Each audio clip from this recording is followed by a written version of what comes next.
Greetings, non-feminist men and women of the world. Today is Monday, the 28th of September, 2015. Welcome to episode number 64 of the Vanguard Report. This is where we set aside traditional constructs, categories, and terminologies and learn to think in new ways. Always on the frontier, always on the cutting edge. I don't know about all you, but I'm about ready for a radical perestroika of the entire so-called men's rights discourse and nomenclature. All of the lingo and all of the categories and taxonomies and ways of thinking that we've inherited over the years. Sometimes I feel like I just want to run a bulldozer through all of it and sweep it out of the road so we can create a new path for ourselves, new area where we can walk and move forward and do some serious traveling. Sometimes I think we need to update our entire way of thinking and the language that goes with it in order to better suit the nature of the changing political topography. And yes, it is always changing. It's always morphing and slip-sliding around like Proteus. And we got to be equally fast to stay on top of that game. But I'm not going to talk about that right now. Right now, consider the following. Feminism as a thing is separate from the issues and talking points which occupy it. Most people don't realize the importance of this. There is feminism, and then there is the stuff that feminism talks about. And those are very, very, very different things. You don't want to mix them up. On the one side, you have feminist issues and talking points. On the other side, you have, well, feminism per se, feminism qua feminism. And yes, these are two very distinctly different things. They intersect in conversation, sort of, but they are very different things. For example, women's suffrage is not feminism. That's right, it's not feminism. Women's suffrage is not feminism. It is a feminist issue, a feminist talking point. It's something that feminists love to go on and on about when they want to prove the utility and virtue and goodness of feminism. They talk about something that happened 100 years ago, and they exaggerate the drama factor surrounding that whole issue. But still, bottom line, women's suffrage is not feminism. It's just something feminism talks about, and it's something that feminism likes to claim as a feminist victory, something that feminism did. And that's debatable too, but not now. Okay, moving along, the pay gap, or wage gap, as some would say, that's not feminism. It is only a feminist talking point. It's something the feminists love to rattle on and on about, but it is not in or of itself feminism, qua feminism. Another example would be so-called rape culture that they're making such a whoop-de-doo about nowadays, this phony thing, this illusionary dragon that the feminists want to slay. It's not feminism. It is a feminist talking point. It's something that feminists talk about, but it's not feminism. Okay? So a standard feminist trick is to make the conversation, any conversation, center upon or swirl around issues and talking points. Not about feminism, but issues and talking points. And this is for a reason. It is because the feminists don't want feminism per se to become the subject of conversation. That's right. They don't want feminism to become the subject of conversation. You think feminists like to talk about feminism, strictly and narrowly about feminism? No, they don't. They want to talk about anything but feminism. They want to talk about the things that feminists talk about, but they don't want to talk about feminism. And even when they seem to be talking about feminism, they're still talking around feminism. They're leading your mind astray from the main central critical truths about feminism. In other words, they're not really talking about feminism. Feminists themselves want to keep feminism under wraps. Some feminists genuinely don't know what feminism is, just as many non-feminists don't yet know what feminism is, although we have to educate them. But whether it's out of ignorance, lack of knowledge, or whether it's out of a deliberate effort to sidetrack and sidestep, either way, it's the same outcome. Feminism doesn't get talked about. Feminism as an object of understanding, something you can point to, something you can analyze and take apart and put together again and twirl around and bounce around. That feminism is not something that typically comes up for discussion. And here I'm talking about critical thinking on the subject of feminism. Feminism preserves itself by not talking about itself, but by talking about the stuff that it likes to talk about and getting everybody else talking about it and getting everybody else swirling around the central singularity of truth of what feminism is, but never quite going there, never seeing the thing for what it is, never digging right into the kernel of it. Feminists don't want feminism per se to become the subject of conversation. They don't want it to become the focal point. They don't want it to become the thing which every critical thinker between here and Kalamazoo is drilling down upon. They don't want that. They don't want the growth of free, unconstrained, critical thinking on the subject of feminism to be spreading through the culture far and wide. They don't want that. That's the last thing they want. And that's just the thing we need to encourage. It's what we like to call spreading the red dye. It's kind of like taking the red pill, but it's sort of a reverse inside out version of taking the red pill. Instead of you taking the pill, you're just preparing the essence of the pill in the form of a red tincture, which you are injecting into the culture, into the cultural atmosphere. So gradually things look more and more red.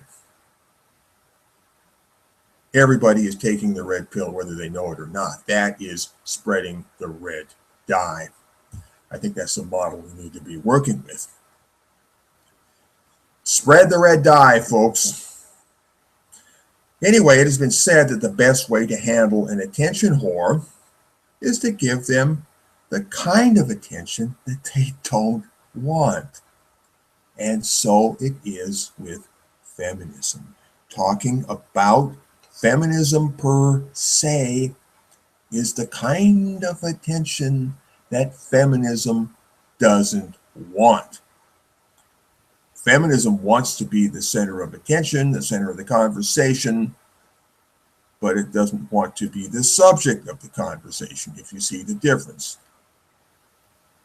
Feminism wants to control the conversation, but it doesn't want to be the conversation. You follow me? Now, this is important stuff.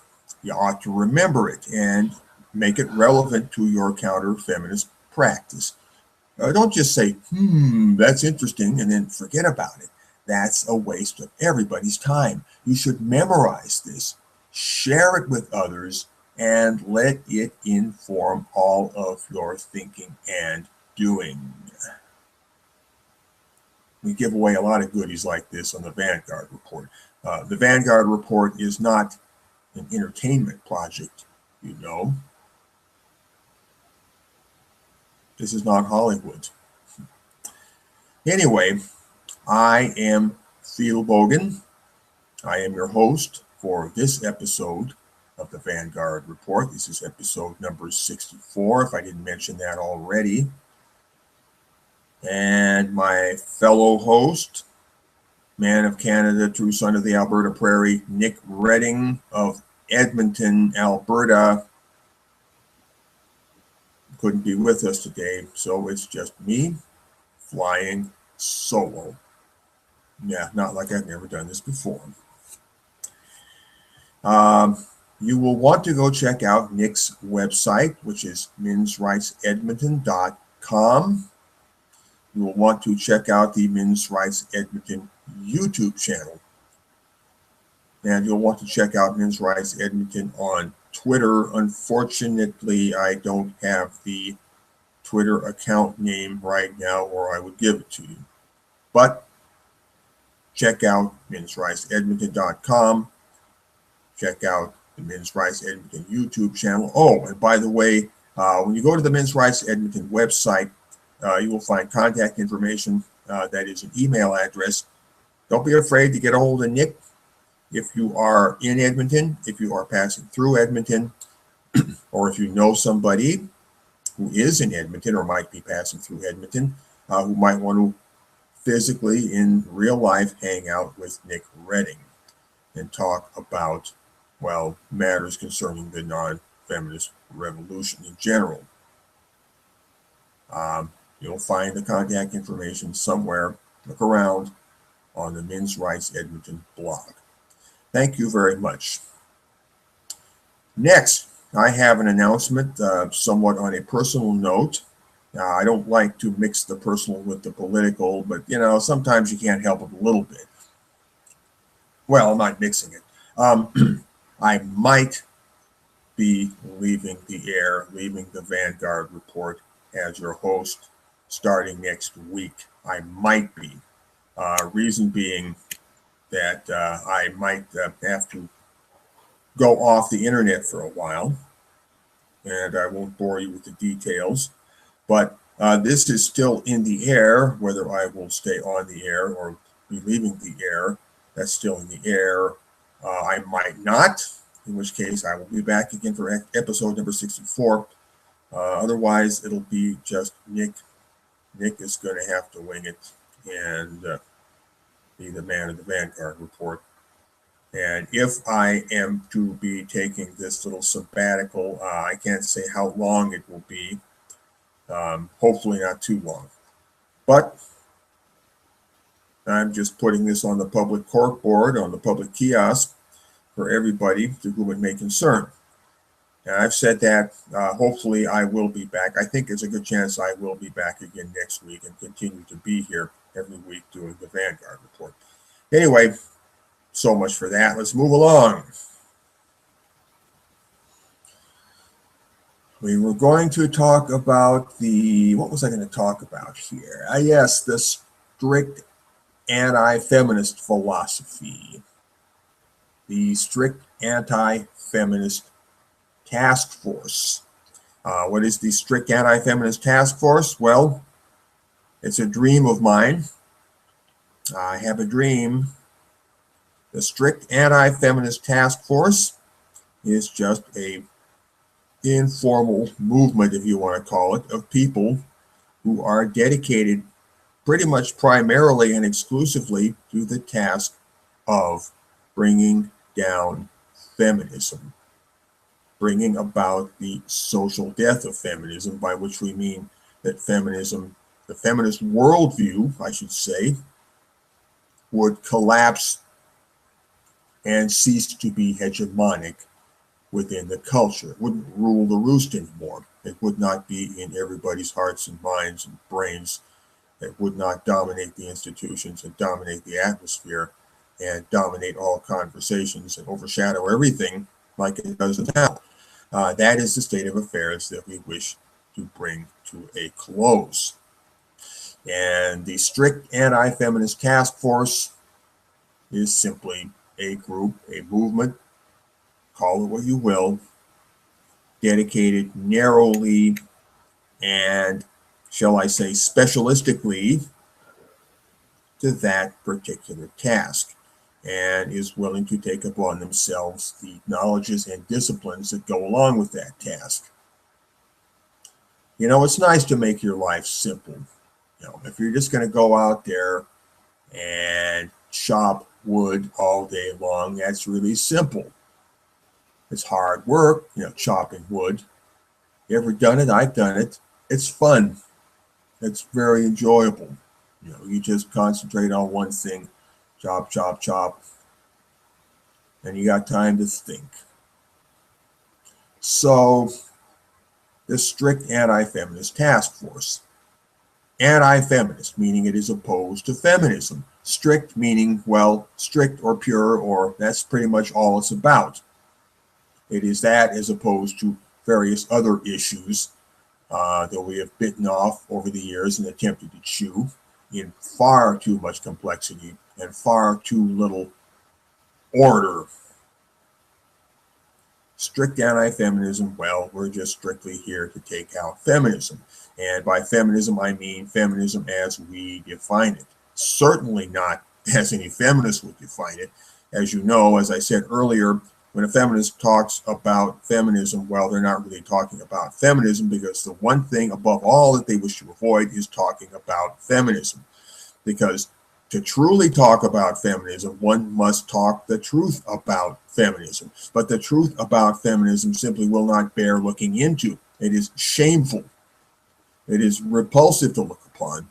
And no feminist wants the truth about feminism to come out on the table. And, you know, if you're not talking about the truth of feminism, then you are full stop not talking about feminism. You're talking about something else. So I would say part of the task of the strict anti-feminist task force is to make feminism the subject of conversation. And that means sweeping aside, bulldozing out of the way the feminist narrative, the feminist way of talking about things, the feminist discourse, feminist control over the language. You get the idea. All of it. The whole damn pizza. The whole damn tamale. All of it. That's the strict anti-feminist task force. With the rise of mainstream anti-feminism, as opposed to, you know, quote unquote, the men's rights movement, this is a project, I think, ripe for realization. There's a few people out there who will hear of this idea and think, hey, that sounds like something. So, yeah, we can have feminism on the ropes in a relatively short time if we followed a disciplined plan. And it's that disciplined plan that I would like to discuss a little bit today. I'd like to flesh it out a little bit and maybe hit some of the key points. As I said earlier, I think I said it's all about spreading the red dye. And spreading the red dye means awakening the collective mind to the truth about feminism and how feminism is deployed through the culture as a social organism that we call the femplex. Spreading the red dye, it's an ambient thing. Anybody remember that? Going ambient, becoming ambient? Yeah. Spreading the red dye into the cultural ambient. Taking the red pill, but in an inverted manner. So for a start, we need to keep the subject narrow. We need to stick to one subject, or else a narrow range of subjects and ideas. And, you know, you talk about too much, that slows you down. It's like the difference between having a ship which has a narrow hull and a sharp prow and it slices through the water, versus having a big old wide barge that goes slowly through the water. Okay. We need to have a narrow ship that slices through the water and cuts through the waves and sails fast at 30 knots. And we do that here in the realm of rhetoric and propaganda the information war. We do that by limiting the range of subjects. And not only limiting the range of subjects, but practicing message discipline. There are the subjects that we talk about, and then there is the way we frame the discussion of those subjects. And that latter, the framing of the discussion, gets into what may be termed message discipline. Put out a consistent message. Don't let your message or your signal get contaminated by somebody else's noise. Decide what your message, pardon me, decide what your message signal is, and then signal boost. And the question of how to make the signal boosting happen is a separate discussion. The point is that it needs to happen. Let's see, I got a few points here on my very, very sketchy program notes. I am winging this little speech, by the way. I'm not reading hardly any of it off of the script. I just got a few little notes, and that's it. For a start, we need to eschew the androcentric narrative voice. That's a new bit of terminology. Can anybody guess what that means just right off the block? The androcentric narrative voice. Some of you cerebral eggheads out there might twig to that right away. Androcentric narrative voice. What is the androcentric narrative voice? Well, it's a narrative voice, a voice which is voicing a narrative, and we have the qualifying term androcentric here. So I think we can make a pretty shrewd guess that it means a narrative voice which is, or a narrative which is androcentrically voiced. And androcentric means what? Andro means male and centric means centered. So we come out with the male-centered narrative voice. That's the androcentric narrative voice. Yep.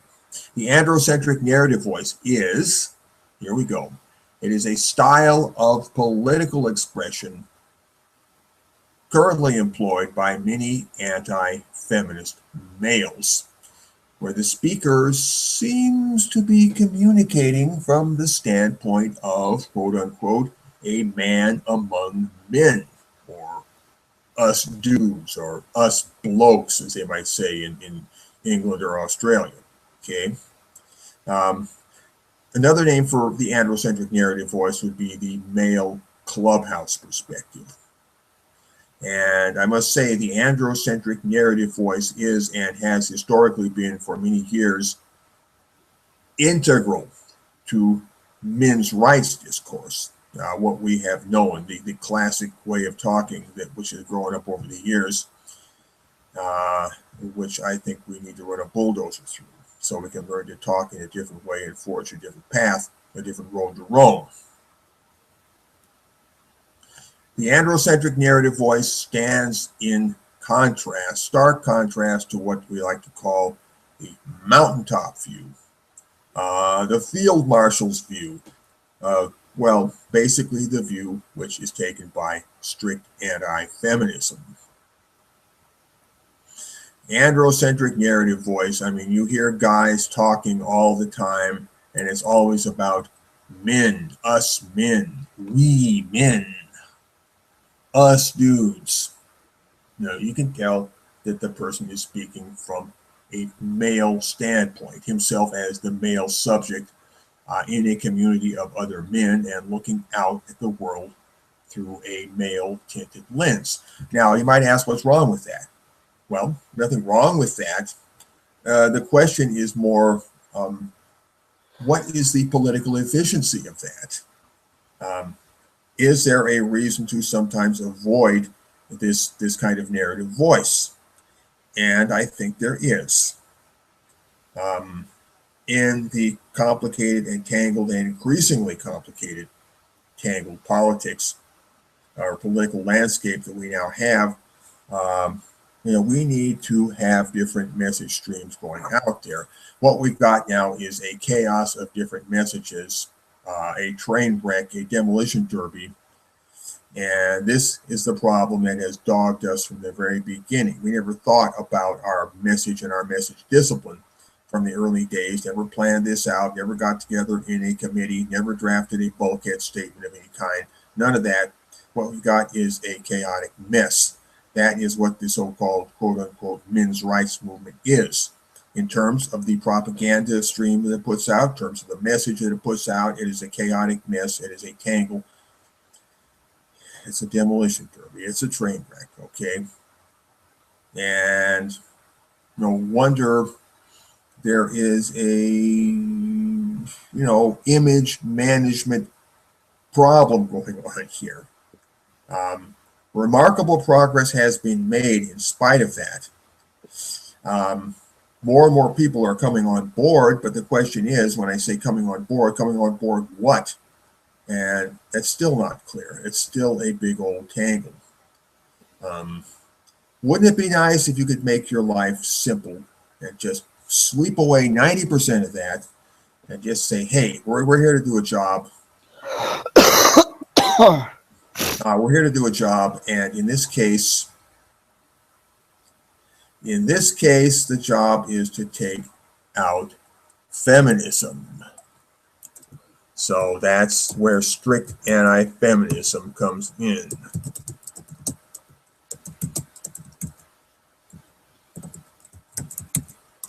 All right.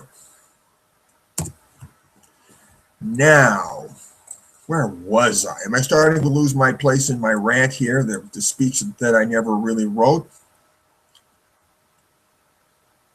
That's the androcentric narrative voice.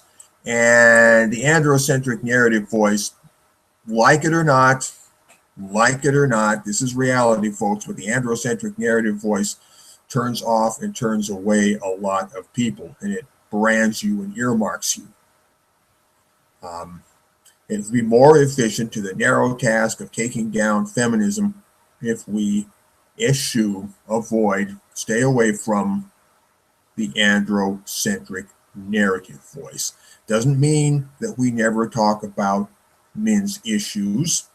Doesn't mean we never talk about feminist wrongs, which are mainly wrongs done to men. We talk about that all the time, but we simply don't talk about it from within what might appear to be or sound like the male clubhouse. That's the thing we avoid.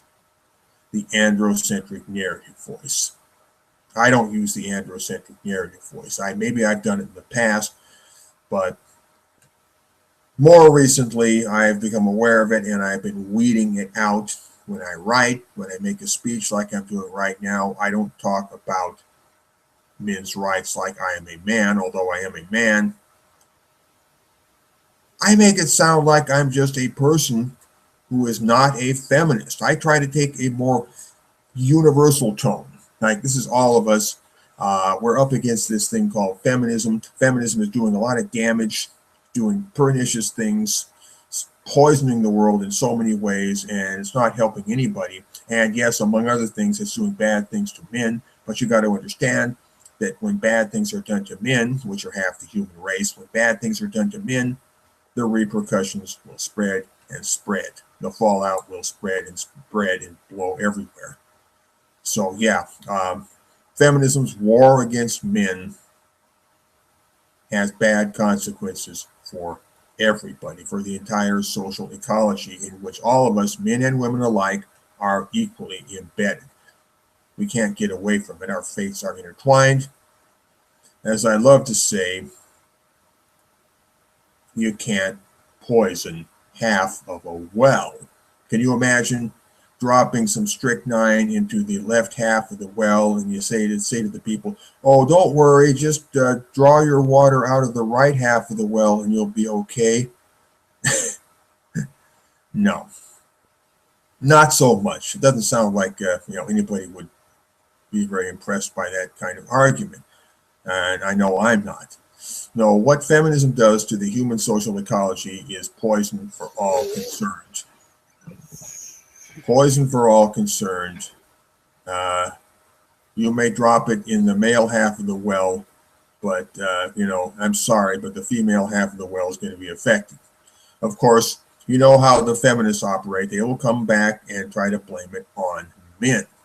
They blame the consequences of feminism. They project their own guilt onto men. The things that feminism has done to the world, the poisonous things that feminism has done, the meddlings and the machinations and the wreckings and spoilings, all the stuff that feminism has done, the whole course of feminist innovation, when the predictable consequences begin to arise from all of this, what do the feminists do?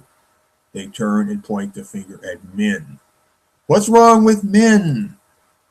Why are men so angry? Why are men so threatened and insecure? Most of this bad shit, this terrible stuff that's happening, this disruption of life and human understanding and human trust and all of it is directly or indirectly the fault of feminism. Very little of it is the fault of any man individually or men collectively.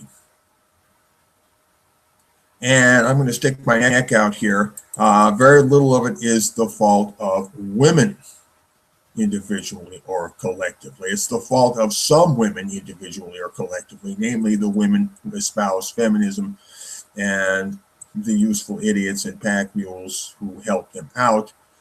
They share some part of the burden. But then again, look on the male side, and plenty of men bear an equal, similar kind of burden on that side as well. But feminism really has done nobody any favors.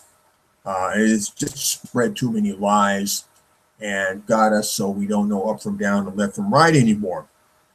We haven't even got our feet on the ground anymore. That's what feminism does, folks. It spreads lies and poisons everybody. Turns men and women against each other. Turns men and men against each other. Turns women and women against each other. It creates a big old human mess. And that's why feminism has got to go. Feminism is a thing, a social organism, a distributed phenomenon spread out through this social ecology, through this structure of institutions, through the hierarchy of power, going all the way up to the United Nations. That's what I call global. And it goes from there and it goes right down to the inside of your head. And I must confess, maybe even a little bit to the inside of my head. Sometimes I have to introspect and ask myself if I am as deprogrammed as I think I am. Sometimes I will catch myself out, thinking something or saying something, and then I have to stop and say, wait a minute, Fidelbogen, you got some deprogramming work to do there, buddy. But I think I'm doing pretty good. All right. Now let's look back at this little script, this little text file I got in front of me here, and start reading off of it again. The androcentric narrative voice. Did I do that yet? Yeah, I got past the androcentric narrative voice. Strict anti-feminism. Yep. It's the task force focused on taking down feminism, bringing about the collapse of the feminist worldview throughout the culture. The basic inversion is men's rights aims at helping men, and it attacks feminism as ancillary to that project. The whole orientation is men. We men. Hey, brother man, let's do something for men. Speaking as a man, speaking from the male clubhouse. Strict anti-feminism aims at attacking feminism. Watch the inversion here. Strict anti-feminism aims at attacking feminism, and it uses men's rights as ancillary to that project. Okay? Men's rights aims to help men and attacks feminism as a way of helping men. Strict anti-feminism aims to bring down feminism and brings in the subject of men's rights as ancillary to the project of taking down feminism. Now, here is where we expand upon the idea of men's rights versus feminism's wrongs.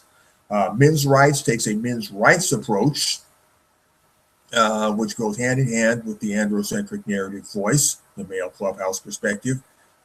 Strict anti-feminism takes a feminism's wrongs approach. Feminism has wronged us, all of us, or at least we who are not feminists. I suppose in the higher scheme of things, feminism has wronged itself. Feminists have wronged themselves.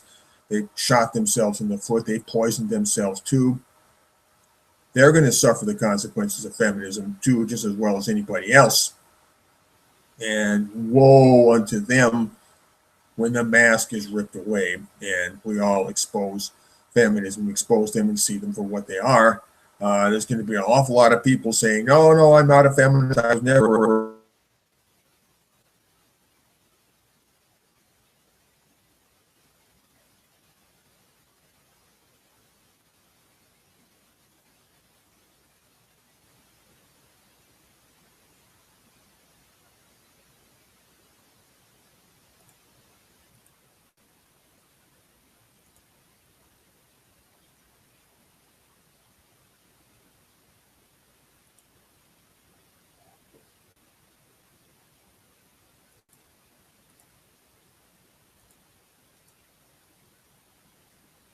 Oh, we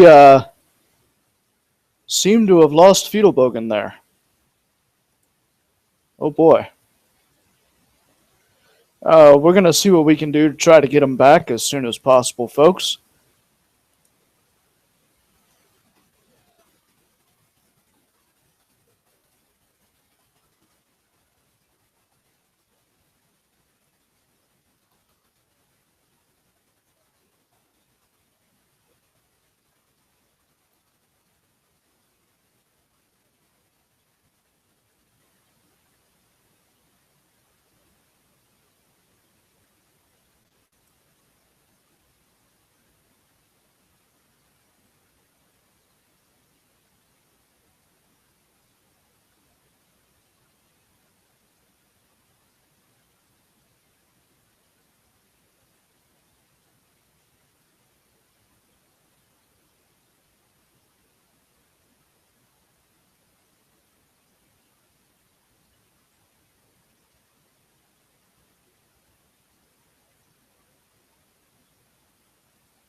Oh boy, it looks like Fidelbogen may have dropped offline altogether. Folks, we're going to go ahead and give him just a little bit longer here. Hopefully, he will be able to reset his internet connection and come back with us.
Okay, just got news from Fidelbogen. His computer did crash.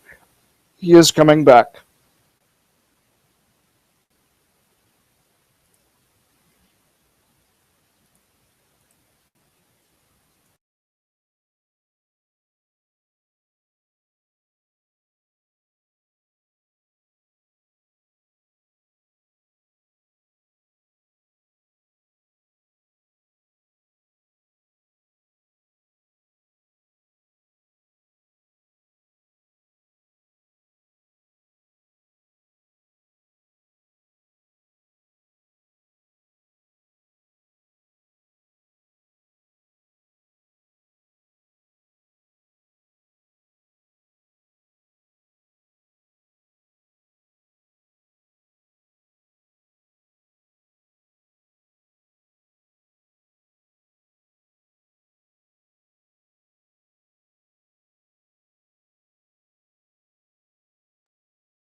Hello, James.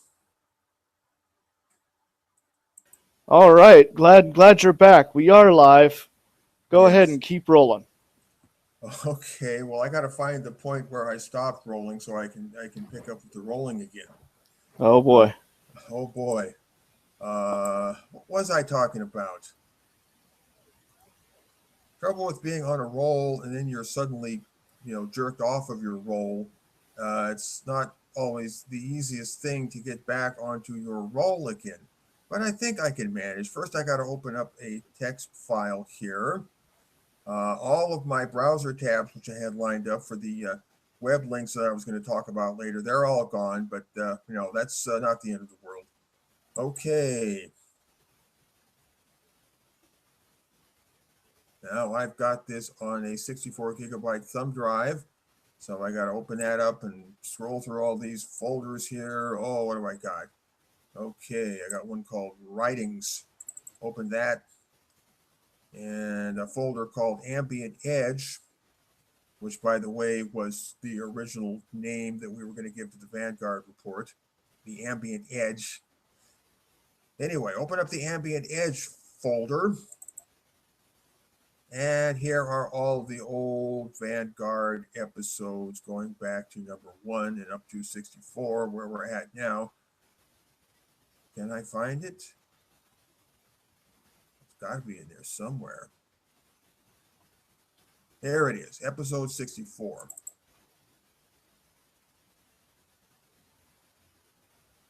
All right. I've got that open. I've got my Chrome browser open. Now I can continue. Let's try to find the place in my notes where I left off so I can pick up the thread.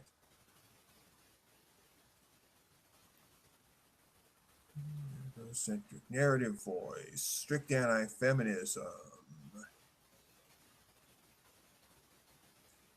Oh, we were talking about feminist wrongs versus men's rights. Strict anti-feminism aims at attacking feminism and uses men's rights as ancillary to that, as supplementary to that, as a device or a technique toward the end of promoting men's rights and promoting men's interests and helping men, which is fine, which is a noble thing, and I have no problem with that. But I'm thinking here like more like a practical politician. And this is a multi-pronged fork that we are driving at the enemy here.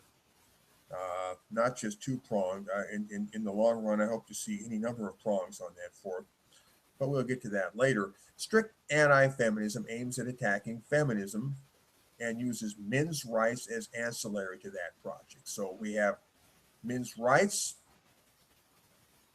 which attacks feminism as part of helping men. This is one way of thinking. And we have strict anti-feminism, which helps men as a way of attacking feminism. Because, really by the end of the day, these two projects, helping men and attacking feminism, they are one in the same. Okay. You can see them as two sides of the same pancake, right? I mean, it's a mighty thin pancake that doesn't have two sides, right? Two sides of the same pancake. Another way of looking at it, It's the reversible coat.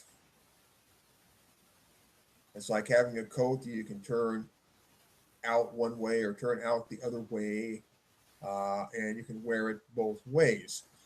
I see anti-feminism slash men's rights as being so much integrated with each other and so much a unity with each other that it's like you can turn that coat any way you want, and the show side will be either anti-feminist oriented or it will be men's rights oriented, and you've got the other side there, but more to the inside. But it's all there, and it's all a matter of show because this is politics, and politics, my friends, is 95% theater. It's 95% show. Let's face it. Okay. What you talk about, the message you put out, the signal you put out, how you boost that signal, and so on, how you are perceived by the broad constituency and by your opposition, all of it. Well, these things all need to be taken into consideration. It's all part of the game. And I know that rubs some people the wrong way to hear that, but I'm trying to be a hard headed realist and a pragmatist here, okay? Because that's just how I roll. I I try not to look at the world through sentimental filters or illusions if I can help it. Not that I lack ideals. I am at heart an idealist, but I am a pragmatic idealist. If I had to describe myself, that's, I think, how I would describe myself. Okay, enough of the personal. Let's get back to the political. Strict anti-feminism. So, it's that reversible coat. You know, just think of me as a person who wears that coat with the anti-feminist side out for show. Now, really, you cannot separate helping men from hurting feminism, from taking down feminism, from bringing about the collapse of feminism as a social construct, as a governing paradigm. You Feminism is about increasing the power of women. And there are many ways of doing that, and hurting men, damaging men, compromising the well being of men, limiting the power of men, all of these things. Nick, Sorry, guys. Sorry, I got caught up in something else. I apologize for being late. well, okay. We're talking about, I don't know if you caught any of the monologue here in the last couple of minutes or not, but anyway, we're talking about, we got some audio issues there, I think, on your end, Nick. I'm hearing an echo of my voice. I'll turn off my mic when you talk. Okay. I was talking about the parable of the reversible coat, and we're talking about how anti-feminism, you know, working against feminism, trying to bring about the collapse and downfall of feminism, can really not be separated from helping men. Those two things are so much a unity with each other that you really can't separate them. And yet there are plenty of people out there who perversely insist upon making a separation between those things. There are feminists who want to make that separation, and they have their reasons for doing it. And then there are non-feminists who also want to make that separation, and not just any particular group of non-feminists, but several different groups of non-feminists um, want to make a artificial distinction between helping men and attacking feminism, and they have their reasons, which are different from the reasons that the feminists have. And I'm not going to, parse any of that out right now, but I'm just going to draw it to your attention because it is worthy of thinking about. It's important. But really, I mean, you do anything to help men, then you are attacking the power of feminism. You are eroding the power of feminism, because feminism seeks to weaken and compromise men by whatever means. And when I say that, when I talk in that vein, I am not talking from the androcentric narrative perspective. I'm not saying that as a man. I am saying that as a philosophical observer of the human condition. This is just the way the world works. And I'm just pointing this out, drawing this to your attention, for the purpose of sharing information. working with information, because working with information is the bottom line, the foundation of everything we do. All of our operations, one way or another, we are working with information.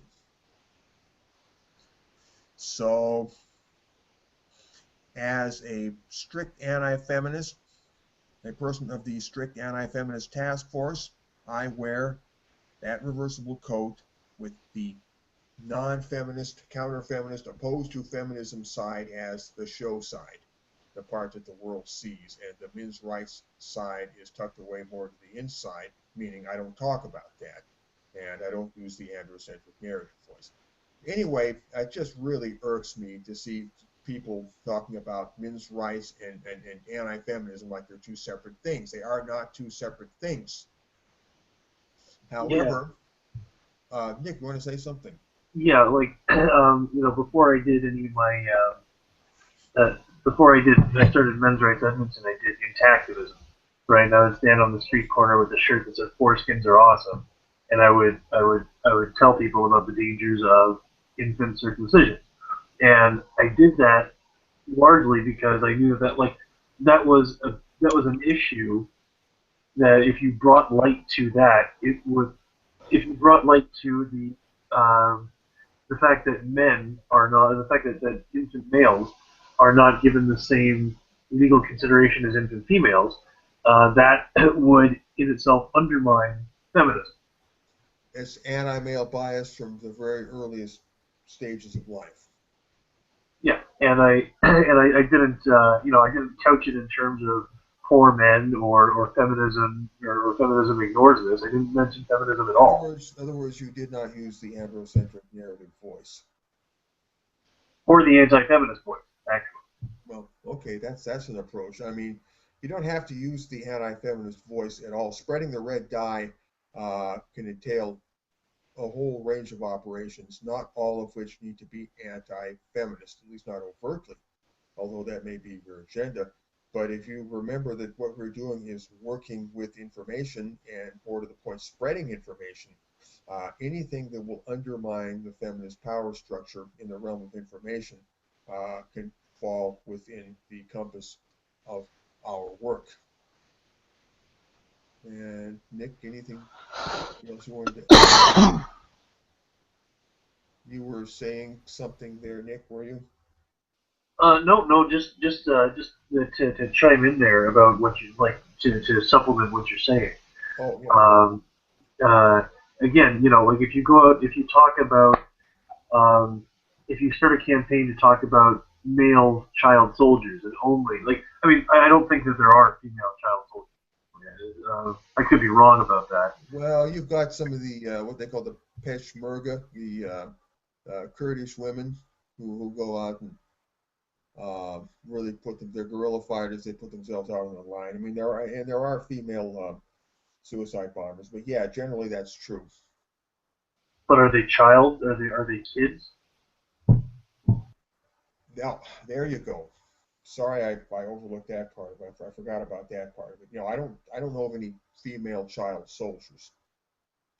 Yeah. So if you were to go out and talk about child soldiers and only child soldiers, without because whenever you have a campaign about child soldiers, feminists always try to throw in the sex slavery of little girls, and that is an issue, right? But it's you've got things that just deal with girls, but not no things that deal just with boys. So if you just deal with issues of child soldiers in third world countries, that is a strictly male. There's a problem had by boys. Mm-hmm. And if you talk about that, that breaks the feminist narrative in the same way my foreskin activism would break the feminist narrative. And you don't have to say word one about feminism. Yes, yes. So, as you all see, there's just so many ways you can go at this. But the idea is you're breaking the feminist narrative. Breaking the feminist narrative. That's a good way of putting it. Good phrase right there. Breaking the feminist narrative. And there's so many ways you can break the feminist narrative. Just information that goes contrary to the feminist narrative. Somebody hears that information in a memorable way, we hope. It enters their brain and stays there and grows like a seed. And then at some point down the road, that information is going to hook up with some other information that somebody else came along and planted. And then the cumulative effect will be a growing realization um, in a generally counter-feminist direction. It's this slow build up and propagation of information, carefully chosen information. That is our work in a nutshell. That's what we do. We work with information. That's what we do. We work with information. And working with information is a pretty broad concept when you consider that what is the universe? Everything that is information. So, quite understandably, everything we do comes under the umbrella of working with information. Anyway, so yes, these two aspects of breaking feminism, bringing down feminism, and helping men, you can't separate them. You do anything to compromise or to break down feminism, that's going to help men. It's going to make the world a better, healthier, happier place in which to be male. On the other hand, if you go out and help men, you open up a men's shelter, a men's center, open up a men's club on your campus, anything like that, well, yeah, it's going to compromise feminism. It's going to help to break feminism because you're helping men. You know, the interests of men and the interest of feminism as a movement, feminism as an ideology, those two things, that is a conflict of interest.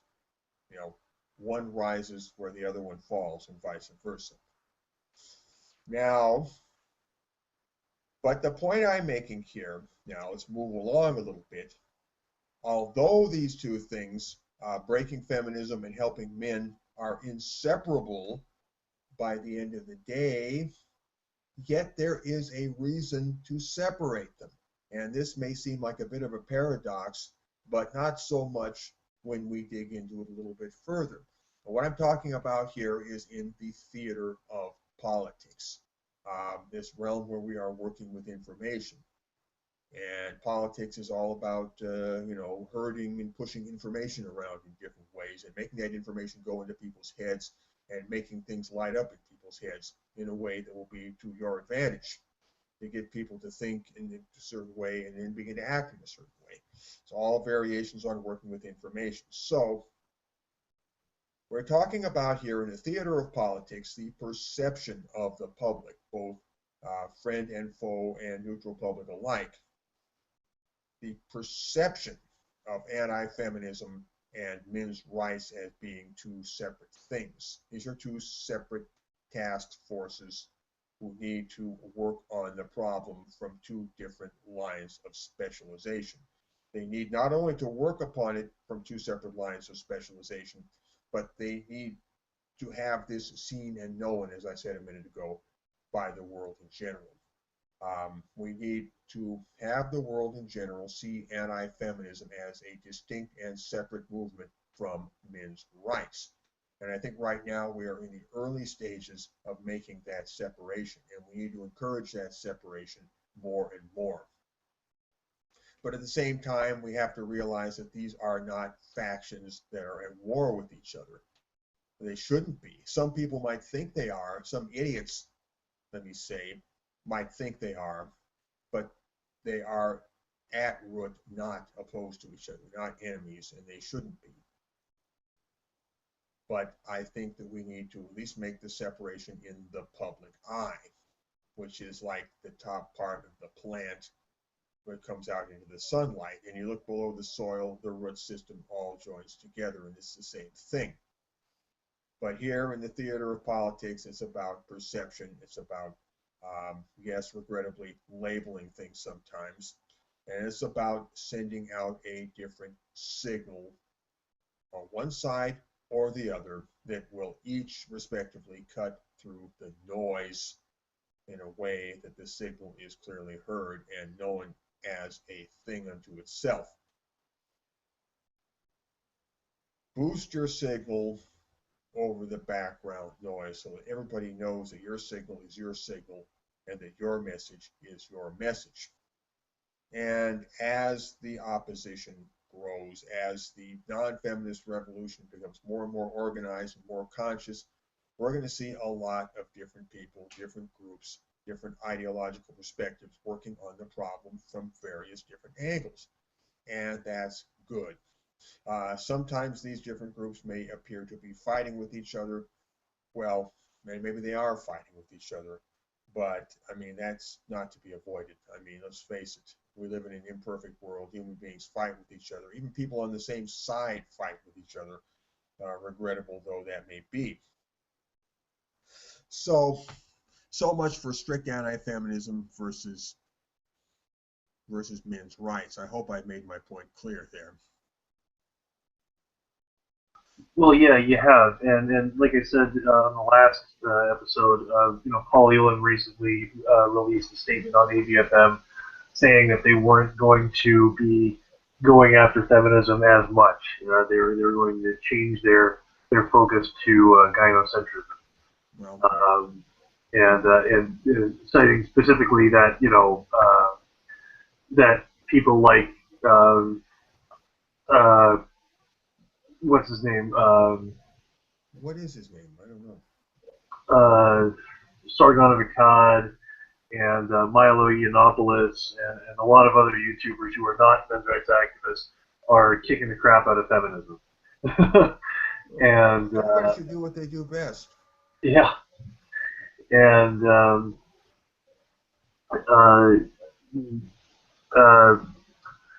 I don't think they're. I mean, pardon me. I don't think those people are kicking the crap out of feminism near as well as it could be or should be. To be quite honest. well, I think I would, yeah, I would like to see more of that. But I mean, you look at Vernaculus, you look at all of the rationalists, Goodfella. I mean, like there's a lot of people like anti-feminism is taking off. Like there was that Flash Kids cartoon about Jessica the feminazi. There's large sections of the atheist community, such as the Amazing Atheist and Thunderfoot and Psi 10 Atheist, who they make fun of. They take they take the footage from MRAs of people like Big Red, and they make fun of them. According to the feminists, all those people are just, quote unquote MRAs. Yeah, and that's going to bite them in the ass. Grouping everyone. The whole non-feminist sector, like it's just one continual mass of the same material from end to end. Yeah, that's going to bite them in the ass, and it's going to make MRA. It's going to make people see. It's like with Gamergate. When Gamergate happened, they tried to tell everyone that Gamergate hated women too, and so all these Gamergaters who formerly thought that MRAs were a bunch of misogynists, once they saw that the same tactics were being applied to them, then they were like, "Oh, MRAs aren't so bad after all." The funny thing about the word MRA is nobody really has properly explained what it means. Okay, I'll do that right now. Okay, have a go, man. Okay, it means men's rights activist or men's rights advocate, and as TLDR. I'm for the advocate interpretation myself. And even as TLDR pointed out, even Steve Shives would qualify as an MRA because he advocated, however minimally, for the rights of men. In one of TLDR's excellent Steve Shives videos. How many Steve Shives videos did TLDR make anyway? Two or three, but they're all great. And what he did was he took what, because the thing is what you're saying now about feminists grouping everyone into who disagrees with them as being MRAs. What guys like Steve Shives do is they talk about guys who quote unquote claim not to be MRAs, but have every single same talking point as MRA. Does Steve Shives ever define what the MRA talking point is? No, I don't think he does. No, I don't think he does. But TLDR pointed out that yeah, people don't want to identify as men's rights activists because it's or men's rights advocates because it's a thought terminating cliche, and even if they say something like what Steve Shives did in that video, that like yes, uh, there are concerns faced by men, then they'll be lumped in with those MRAs. But the thing is, if you advocate for men's rights, as even Steve Shives did in the video where he's making fun of MRAs, then you are a men's rights advocate, just like anybody who picks their nose is a nose picker. Technically, yes, that is where we get into the difference between a label and a descriptor. Okay, as a descriptor, you are performing actions X, Y, and Z, which is not the same as a label. This is semantics here. I'm not going to get into it, but it is important.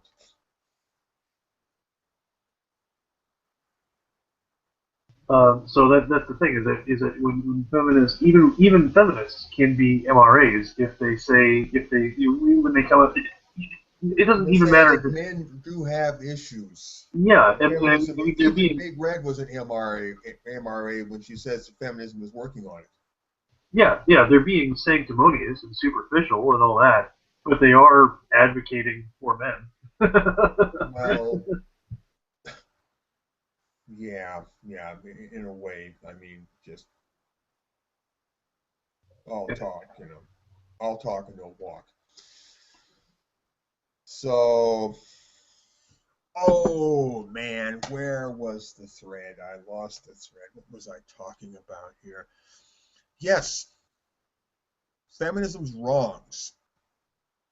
Feminism's wrongs are the flip side of men's rights. Because you talk about feminism's wrongs, you're talking about wrongs against men, which again in turn comes down to violations of men's rights. So you talk about feminism's wrongs, you're within orbit of talking about men's rights as well. But you got to approach the problem from all these different angles. That's my opinion. Now, when you talk about feminism's wrongs, I'm sorry, Nick, you're going to say something? Yeah, like when I talk to Karen, she says that yeah, there are aspects of being a men's advocate that are compassionate in their basis. She has sons and stuff like that. But really, her big thing is just that this is bullshit. This is not true. Meaning what, feminism in general? Yeah, the feminist narrative, and that's really what drives her. Is just like saying, no, you're fucking wrong. Stop lying. That's what Um, drives me. That's what's driven me ever since I first got my head plugged into this game. yeah, and that's and when someone wrote an article like Christina Hoff Sommers saying meet the feminist who's sticking up for men, she said, well, I don't think of it as sticking up for men. I think of it as sticking up for the truth. And so when that was Which will uh, shed innumerable blessings upon men. yeah, that's rationalism, right? Just the belief that the truth is the most valuable thing. The more people know the truth, the more people are going to be helped. Um, and women too. I mean, I don't think that any of I think that feminist bullshit, while it does help women in certain ways, it really turns them into children in many others. It's like junk food, it tastes good and it keeps your stomach filled for a while, but in the long run it poisons you and kills you. Yeah, and so, um, but yeah, just that was the thing when I got into about 4 months ago now, I guess, when I got into it with Barbarossa and Native Blood Candy. Uh, I recall that, yeah. they when I knew that when I said I don't care about men, that was going to draw the ire of all these guys, right? Yeah, I said that too, as I recall. Yeah, and ultimately you don't, if all you care about is the truth, I mean, it's why do you have to care about a specific demographic of people too? I think that caring about the truth is enough to drive someone to fight feminism. Well, it's going to bring me to my next point. We talk about, I'm sorry, feminism's wrongs. That points the way to the next discussion, which is the question of feminist guilt. And we need to start hammering upon the theme of feminist guilt because, oh boy, are they ever guilty.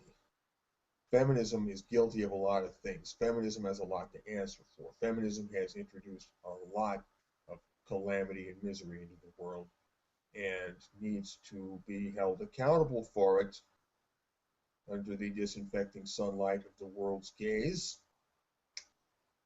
So feminist guilt is something we need to highlight and bring to the forefront continually in our task, in our mission of our strict anti-feminist mission of working with information, information about feminist guilt.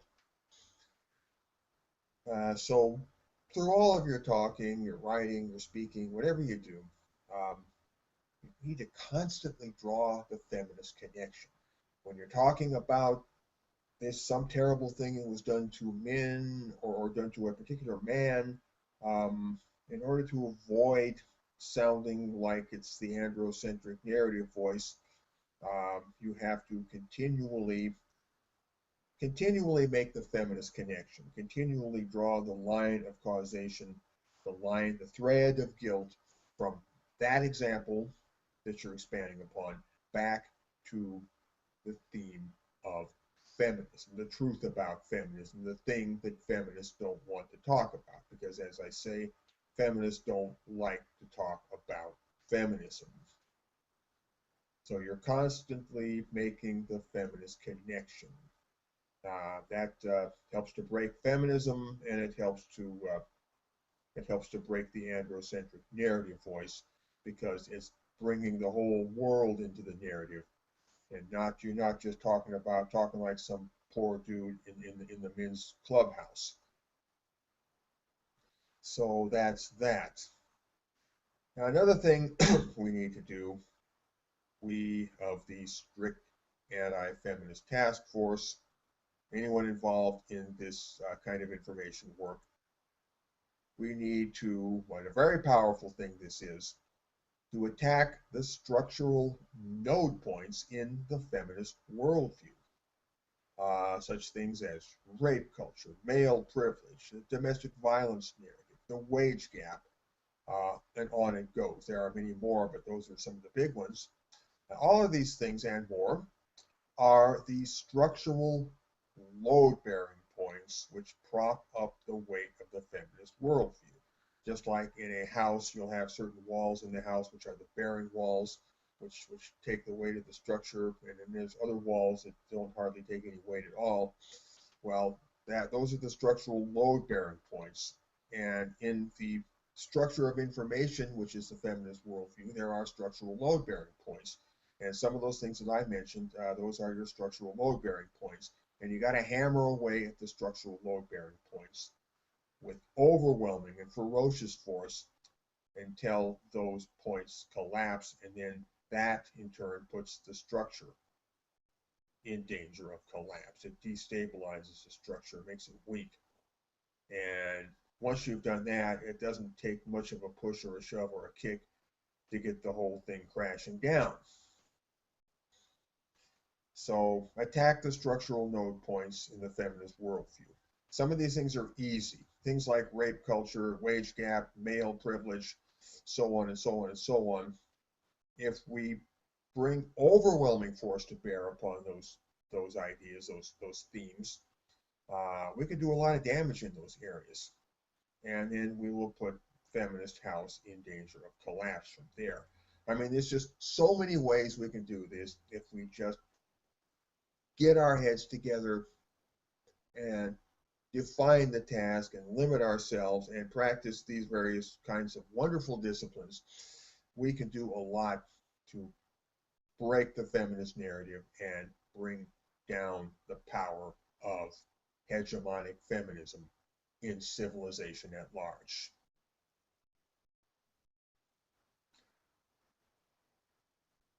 Attack the structural load-bearing points. Those are the points which give the feminist worldview its structural integrity and keep it from collapsing in a heap. And when we hammer away at those node points, that's one of the best things we can do if we want to make the feminist worldview come crashing down by its own weight. Well, and I think that one of the one of those primary load points is white knights. White knights, how so? Because they're enablers of this stuff.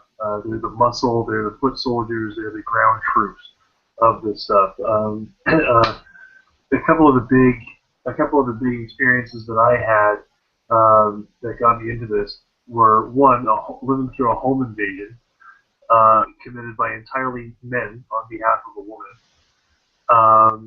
And another one, my friend got kicked out of his house because he made out with a guy's girlfriend, and they all decided that he got her drunk and took advantage of her. So it's and I think that a lot of the guys who they see it as their responsibility to just bend to any woman's childish caprices. I think they can be, if they can be dissuaded from doing that, then that would be taking care of one of the major load-bearing pillars right there. Well, yeah, that is a possibility. I would be a little bit careful how I approach that. I'd be cautious about using the term white knights and cursing the white knights, and I would approach it more as exposing the behavior of people without necessarily calling them white knights or anything like that. Well, no, I mean I'm just saying that for the sake of shorthand. I mean you and I and all our listeners know. Oh yes, absolutely. Shorthand. Yes, I read that shorthand very well. Okay, well, this comes under one of the points we've laid out elsewhere in one of our catechisms. That is, expose the persistent behavior of feminism's participants. Okay, that's one of the things we do. We expose the persistent behavior of feminism's participants. And Nick, what you're describing comes under that heading very much. That is exposing the persistent behavior of feminism's participants. And a lot of that behavior seems to boil down to one thing. I could put it in one word: lying. Feminists sure do a hell of a lot of that. In fact, sometimes it seems like that's all they do.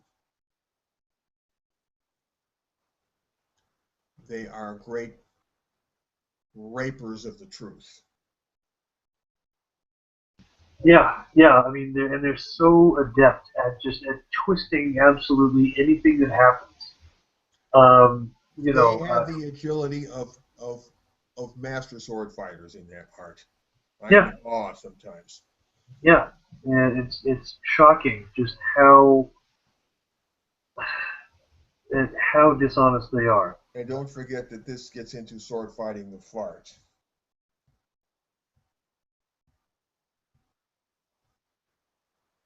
Yeah. Well, they're so dishonest. That there's nothing of substance there to to really strike. I think that's sword fighting the fart. There's nothing solid to grab onto. Well, they are master flatulent sword fighters. They're very good at what they do. And you got to understand what they do, and to be able to plan for it, to be able to successfully counteract what they're doing. Well, yeah, actually, I'll correct myself. The one solid thing is their propensity for lying. And back in 2013, when we did our first slut walk, we went there with signs that said we loved sluts, and that's all we said. Nothing against feminism. It was just one simple, consistent, positive pro-slut message. Because we knew that if we went there with the sign Men's Rights Edmonton, that we would be lied about maliciously. And then Didn't they lie about you a bit anyway? they did lie about us. That's the thing. We waited. We did something knowing that they would lie about us, and then we released proof that they were lying. That, And it didn't make a dent on them, as I recall. well, actually, Brian Vanderhoek, they learned it's cumulative. They learned not to, basically not to. They learned to cover their ass, is what they did.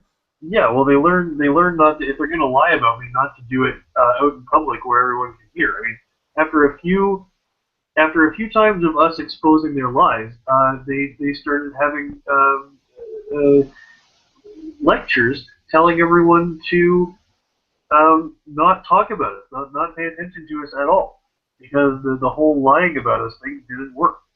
So yeah, just constantly expose them as liars. Don't just call them liars. Like prove it, and it's Show that easy. they're liars. Show everybody why they are liars. Yeah, And point to their actual lies. yeah. I mean, anytime you interact with them, they're going to lie about you to other people. They will So lie about you to themselves. They will lie about you to you. They will lie yeah, about you every which way. so just go do something, interact with them, like that in a way that is perfectly legit. It's not objectionable in any way. Innocuous, yes. And then they will, of course, take that. They will report. They will send a report that what you did was totally evil, and they'll make up crazy shit. And then once you have, and then you can show those same people the reality of the situation. I mean, that didn't happen. They lied. They straight up lied. And if you do that enough times, a lot of people are noticing feminists and social justice warriors just constantly lie. And I don't think we're capitalizing on that nearly enough. We could always capitalize on it more. Yes, we can invest more into that. And that's why we have the strict anti-feminist task force to really zero in on those kinds of specializations. If we're going to bring down feminism, we ought to get serious about it. And while we're bringing down feminism, we're going to pull down a good portion of the social justice warrior community as well. Like collapse in one house will be felt in the other. Well, really, they are the same house, pretty much. Different wings of the same house. All right, we have eaten up close to, looks like 3/4 of our 2 hours here. I don't think we're going to get through all of these links that I put up to talk about. Let's see what we got here. We got something here about women rallying to the cause of men in India. We have something about the Kathy Young protest goings on in Toronto. We have something about the new UN rumblings about cyber violence. And we got something about Women Are Wonderful Leaders by a blog called Purple Motes. And something about Chrissy Hind, whom you may have heard about, the singer who came out and talked about how she was raped when she was young and how it was somewhat her fault, as she put it. Nick, you're Canadian. What do you think? Should we talk about the Toronto Kathy Young thing?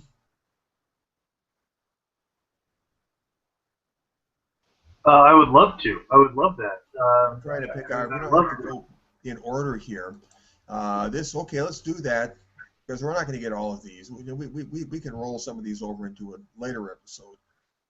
This will be cue number 2 from the Toronto Sun. Let me copy and paste this link into a Chrome tab.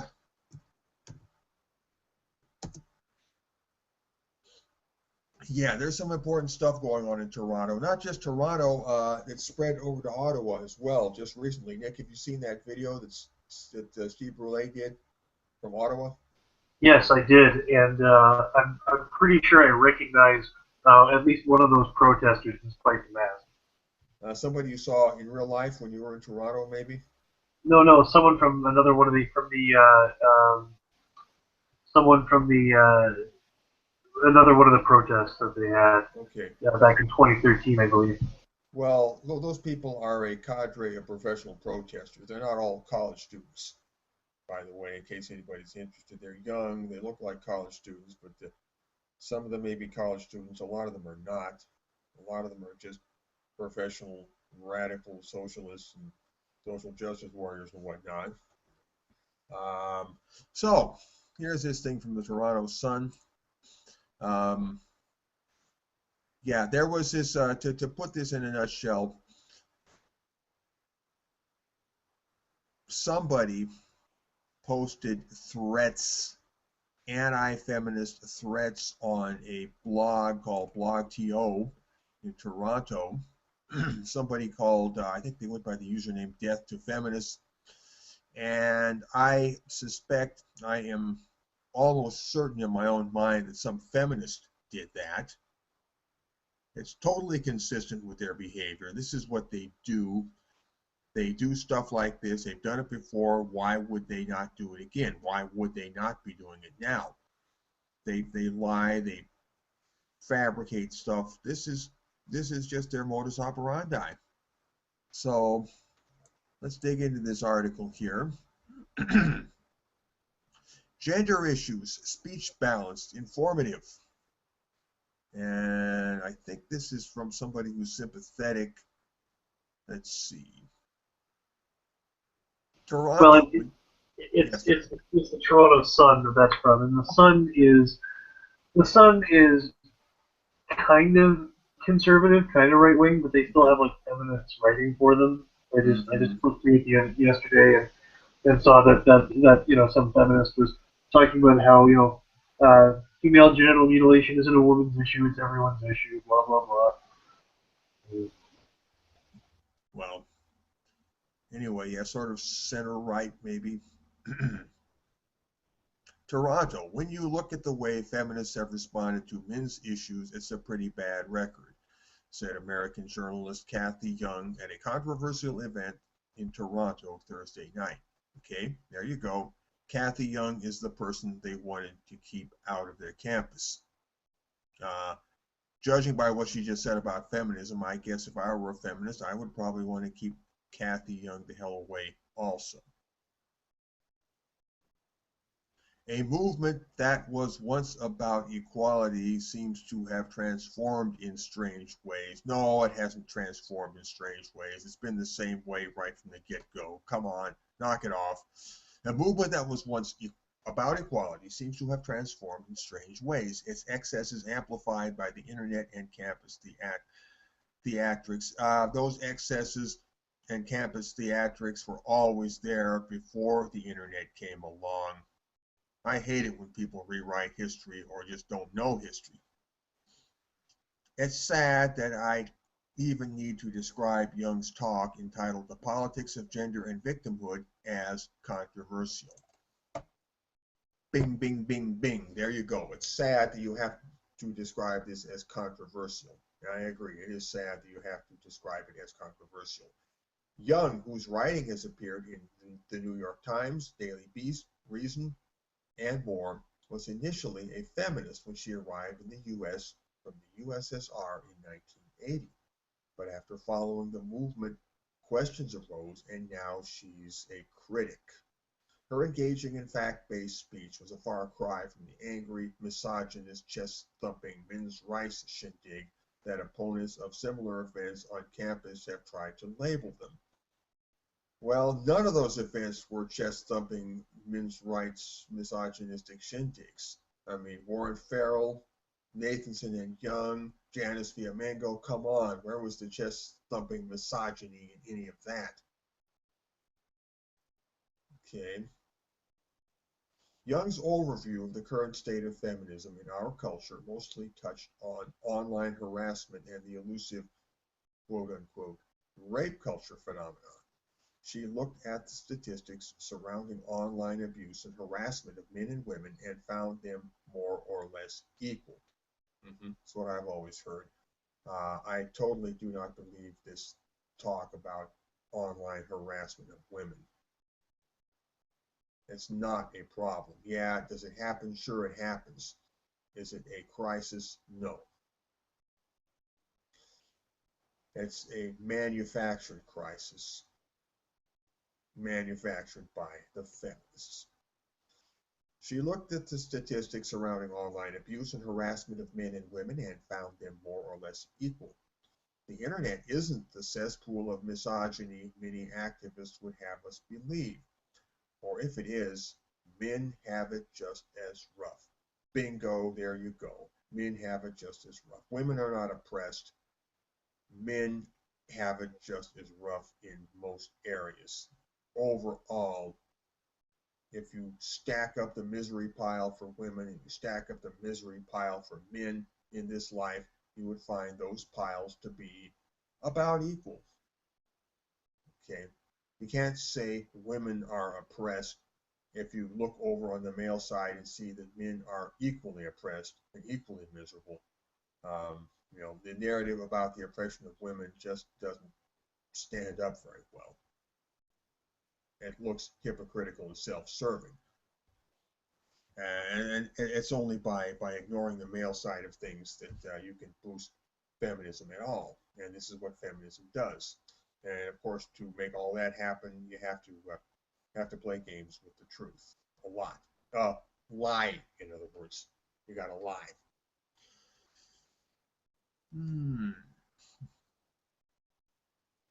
Okay, the internet isn't a cesspool of misogyny many activists would have us believe, or if it is, men have it just as rough. Okay, we read that. She delves into the stories about rape culture at high schools and universities, for which there is no good case, pointing out cases where teenage boys are sexually assaulted and raped, but there's no media outcry like there is for a female victim. Okay, there's male disposability for you and anti-male bias. She notes that the Center for Disease Control in tallying rape statistics includes otherwise consensual encounters if intoxication is involved. So drunk sex between partners inflates rape numbers. Yeah, by definition, sex under the influence of alcohol is rape. If he's drunk and she's not, is it rape there? I don't think it is. If they're both drunk, then it's two-way rape. Two people had sex with each other against their will. You had one person who didn't want to have sex and another person who didn't want to have sex, but they went ahead and had sex unwillingly with each other. I guess that is what, two-way rape? I don't know. It's a tangled web we weave here. I'm not calling here for more male victimhood, Young concluded, pointing out today's victimhood Olympics that too many people seem to be competing in. We need to recognize genuine victimization when it occurs regardless of gender, while at the same time discouraging a victimhood mentality. Now, that statement about the victimhood Olympics that too many people seem to be competing in, well, let's not forget who started that. Yeah, we didn't start that. The feminists started that. Non-feminist people weren't playing that game originally back in the day. Feminism got that ball rolling, and other people jumped in to the game later just out of sheer self-defense. It was like, play that game, or get run over. It's an empowering notion.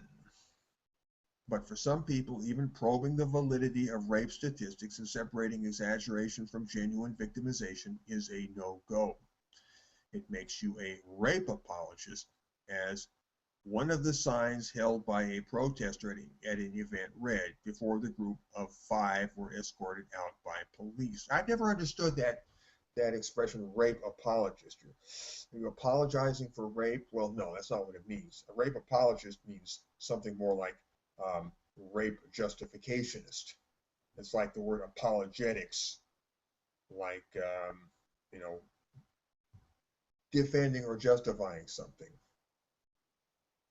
So a rape apologist is somebody who defends or justifies rape.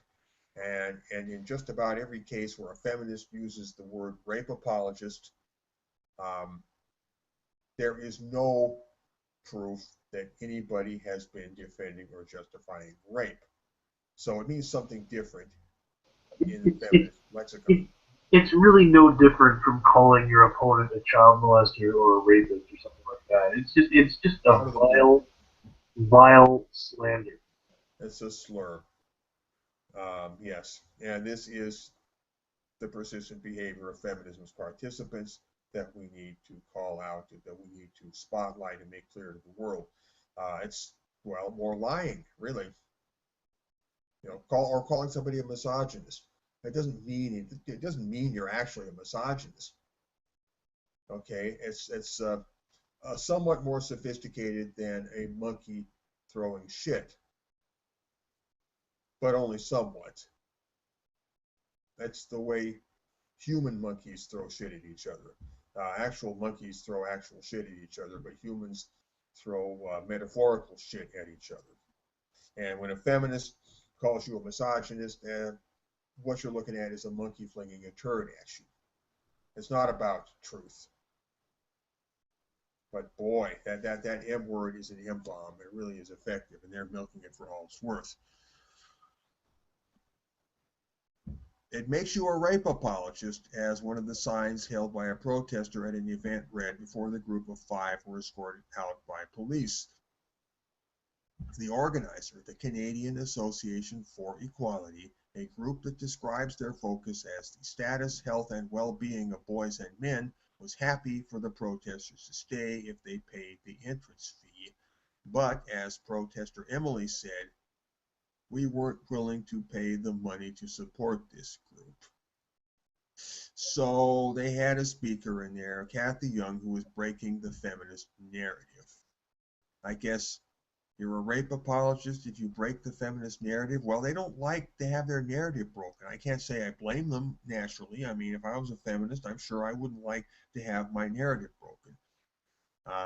But there is a certain eminent domain of history here. I mean, the feminist narrative must be broken. We've got to break that feminist narrative, and we will. And they can kick and scream about it all they want. We must break the feminist narrative. We must sink the feminism. Most of the people in there have no lived experience. Really? No lived experience? They've been living all their lives and they have no lived experience? Okay, let's go on, said protester Brandon in explaining their opposition. He added, this is more like a NASCAR rally, presumably referring to how the crowd was largely male and not all of them dressed for a night at the opera. Some snobbery, that. Yes, Brandon, upper middle class much? Sonny boy, upper middle class much? Bourgeoisie much? More like a NASCAR rally. Okay, these are progressive social justice people, and they are acting like the fucking bourgeoisie. I mean, some revolutionary. Okay, some that. Nick, anything you want to say about that? I know you got something to say about that. Yeah, well, I used to hang out with these people, the Edmonton chapter of them, and yeah, if they met, like they here in Edmonton, they've come together under the Wobbly, the Industrial Workers of the World, which, you know, back in the beginning of the 20th century were. Back in the beginning of the 20th century, it was made of real, actual lumberjacks. Yeah, yeah. I mean, but these people mostly work in like retail jobs. I had a friend suggest that that they call themselves retail workers of the world as opposed to industrial workers of the world. Um, and I had another coworker who actually is a commie, and he's also pretty social justicey himself. He doesn't talk to me now that I do my anti-feminist stuff. But back when we did talk, he said that they should call themselves, or that they were basically a historical recreation society. Historical Recreation Society. Recreation Society. Yeah, sorry, recreation, not recreation. And those people have calluses on their hands like the original Wobblies must have had. yeah, I sincerely doubt it. Okay. But anyway, yeah, I knew years ago that if if they were ever to come face to face with the working man that they claim to represent, then they would call him racist and sexist and homophobic. Or say that like they're doing here. They're saying, oh, these people are, it's like a NASCAR rally. I mean, the people who go to NASCAR rallies are the working class. Right. I don't go to NASCAR rallies, by the way. Well, but neither do I. Yeah. Well, I don't think it's a lot of hoity-toity people going to NASCAR rallies. I think it's a lot of tradesmen. I don't want anybody to think I'm a hoity-toity person just because I have no taste for NASCAR rallies. Yeah, there's different kinds of working class. And there's different kinds of hoity-toity. Yeah. Pick your poison. Oh well.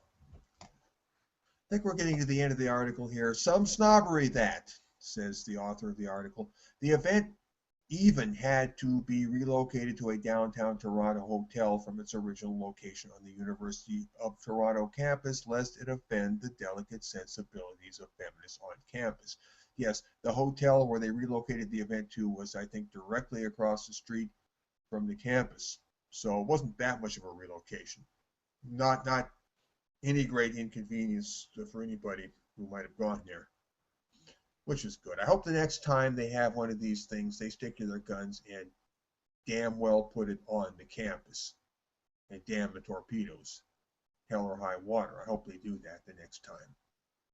And, invite those idiots to do their worst so we can capture it on video. Okay, exposing the persistent behavior of feminism's participants.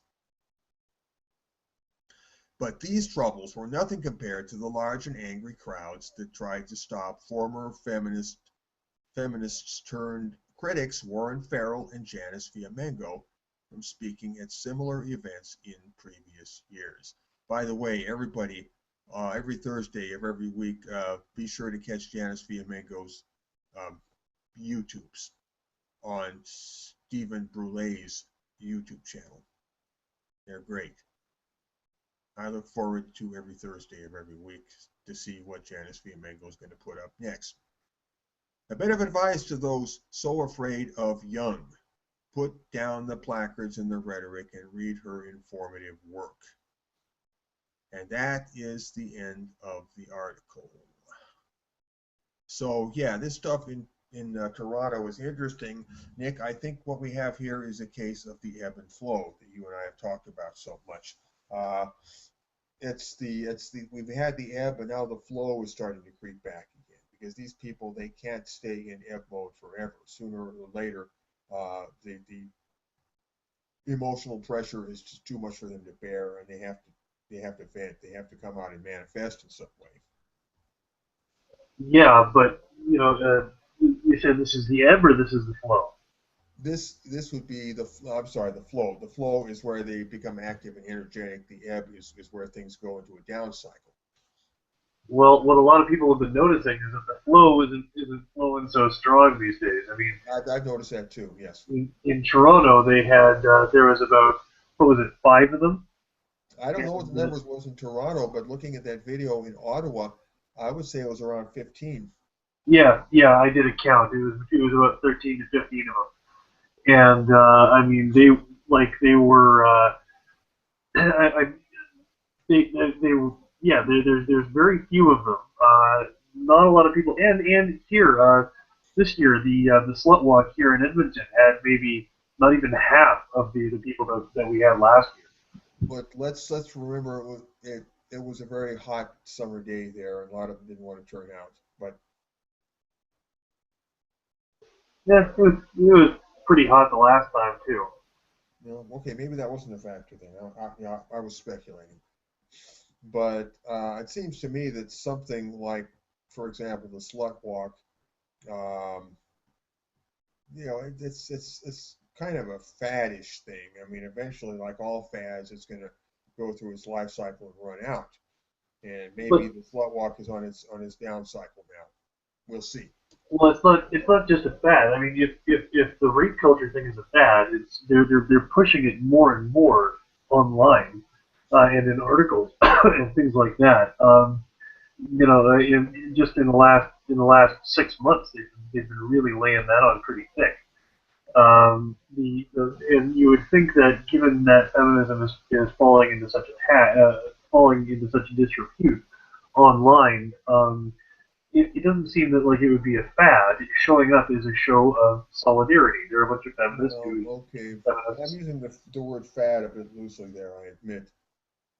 But I mean, if you just look at something like the slut walk just in itself, I mean, it's the kind of thing that's likely to have a life cycle. It's likely to reach a peak and then go into decline. Unless you think that the slut walk's going to be a permanent social institution that's going to go on for decades, and that I find questionable. Yeah, well, I don't know if they'll go on for decades. I mean, Take Back the Night has been going on for decades, but like when you look at slut walks in cities other than Edmonton, they're pretty packed, right? I haven't been keeping up on the slut walk statistics, and attendance numbers.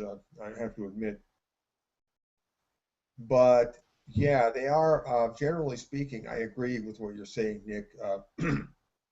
They're starting to double down on all of their usual tactics, and to me, it seems like they're doing this out of desperation. I mean, there's a reason why they're turning the heat up and why they're doing it now. Yeah, it's just like well, they're reassuring themselves. They're desperately trying to reassure their followers That that they everything's are. okay. It's going to be all right.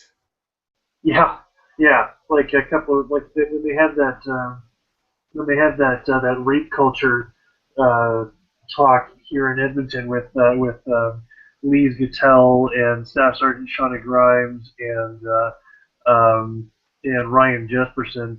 There was a point there where what's her name? Where Lise Gattell, she reassures everyone this is just a little backlash that we're experiencing right now. Oh, backlash meaning what? Meaning the activity of Nick Redding, among other things. Well, Men's Rights Edmonton and AVFM and all the online criticisms of feminism. It's just a little backlash, nothing to worry about. Well, no, it's part of a growing and ongoing trend. I mean, even I can see that, and I don't have near as many letters after my name as Lise Gotel does. Anyway, so yeah, I mean, feminism is feeling the heat. The feminists are feeling the heat. They know that more and more people, well, the non-feminist sector is becoming activated, and they know it. They feel it. They are feeling the heat. The nice thing about heat is that it rises, same as flame, same as fire. Fire climbs, heat rises. Right now, we see them barricading themselves into their institutional strong points, their little fortresses. They've got a power hold, a power lock on a number of political and social institutions. And they've got communities that are well dug in. And I'm beginning to sense a certain siege mentality on the part of these people. But especially the ones that are in the higher institutions like academia and so on. Heat rises, the heat from the street rises through the institutional power totem pole at some point. More and more of your own people start becoming active within the institutional structure, which means that the enemy, who is also within the institutional structure, will begin to feel that influence at some point. So part of the anti-feminist task force, then, it's like, if you'll pardon the expression, it's like the perfect crime. You got to have the inside guy and the outside guy. It's an inside-outside job. So, we have people that are outside, the common rabble, agitating, working with information, rallying people in various ways. Now, whether it's around anti-feminism or whether it's around men's rights or in some other way. And then at the same time, we have a slow trickle of our people getting into the institutional structures and working their way up. And it's not all necessarily infiltration when you consider that a lot of those people are already there. They're already there. They've always been there. They're like sleepers who are waking up, and they realize, hey, there's something going on here. I can be a part of this. I'm going to do what I can do from right here where I sit. I can pick up the phone and call somebody and make this thing happen. I can do this. I can do that. They're beginning to realize the possibilities of their own position. From where they sit, they can do X, Y, and Z that will help with the cause. And the secret here of the strict anti-feminist task force is to get our people in all of these different sectors. The activated non-feminist sector grows more and more richly networked and I don't know, what shall we say, manifold. That's the model toward which we need to be working. Anyway, we got about 6 minutes left here before we're out of time and hit the brick wall of death. We're not going to read any of those articles, but at least I did read, I believe that was Q number 2. Anyway, it's a story from the Toronto Sun. We had a good episode. I'm sorry, Nick, you couldn't make it in earlier, but I think I kept it covered pretty well. And we talked about some interesting things. I hope it's been enjoyable for our listeners. And Nick, anything you want to say? Final words? Famous last words? Yeah, just as usual, I'd encourage people to check out my website, mensrightsedmonton.com. Follow me on Twitter at mensrightsedmonton. Check out my YouTube channel, mensrightsedmonton. If anybody is opposed to feminism or pro-male, not the two are all that distinguishable from each other. If you're any kind of a critical non-feminist, go talk to Nick. Yeah. Drop me a line, and we should hang out here in Edmonton. That's about it. All right. Well, everybody, let's start winding it down now. Hopefully, I will be back again next week. I will not have to go off of the internet. I think there's a chance that maybe I will be back next week. It's looking better. The possibility, is looking better than it was. So you'll know next week on episode 65. If not, Nick, you say you're going to carry the torch. Yes, I am. I'm gonna grab some. I'm gonna see if I can get some good guest hosts to come on. All right. Yeah, we need to get more guests on this. Anyway, so everybody, remember, what do I always say at the end of the show, Nick? Can you refresh my memory? Feminism is what we say it is. Yes, thank you, Nick. Thank you. Feminism is what we say it is. We define feminism, not the dictionary. We do. We the people. We the non-feminist people. We're not feminist.